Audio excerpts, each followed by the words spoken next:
নমস্কার। স্বরচিত কবিতা পাঠ। কবিতা দুর্গা তুমি এসো। দুর্গা তোমাকে দরকার, কারণ শহরের আলো যত উজ্জ্বলই হোক, অন্ধকার ততই ঘন হয়ে আছে। আজও রাস্তায় নেমে আসে মুখোশ পরা অসুরেরা। তারা হাসে, তারা কথা বলে, তাদের হাতে ফুল, অথচ চোখে বিষ। নির্ভয়ার স্বপ্ন ভাঙে তাদের নীরব আঘাতে।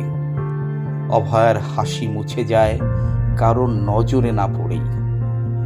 আমরা দেখি, তবুও চুপ থাকি।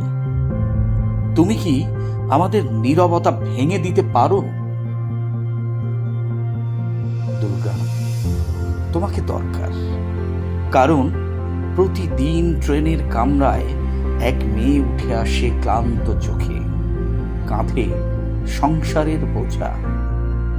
তার আঙুলে শ্রমের কালো দাগ, তার মনে জমে থাকা দুঃখের অগণিত কণা। বোনাস হাতে পেয়ে সে শুধু দুদিনের জন্য নিজের মতো বাঁচতে চায়। তার সেই স্বল্প বিশ্রামের মুহূর্তগুলো কি তুমি রক্ষা করবে না? দুর্গা তোমাকে দরকার, কারণ খোলা আকাশের নিচে বসে থাকা অনেক তরুণীর চোখে ভয় আর সাহস একসঙ্গে লড়াই করে। চাকরির প্রতিশ্রুতি তাকে বারবার ডাকে, আবার তাড়িয়েও দেয়। অসুরেরা এখন আর শুধু মুখোশ পরে আসে না, তারা আসে নিয়মের ভাষায়। বাঁচার লড়াইকে পণ্যের মতো বিক্রি করতে চায়। তুমি কি তাদের এক মুহূর্তের আশ্রয় দেবে না? দুর্গা তোমাকে দরকার, কারণ তুমি মা। তুমি শুধু জন্মদাত্রী নও, তুমি আশ্রয়, তুমি সুরক্ষা, তুমি করুণার আলো। মানুষ রূপী অসুরেরা মৃত্যুর ছায়া ছড়ায় প্রতিটি পদক্ষেপে। ভয়ের বীজ বনে, একাকিত্বের দেয়াল তোলে। তুমি যদি হাত বাড়াও, আমরা কি আবার বিশ্বাস করতে পারবো যে বাঁচা সম্ভব?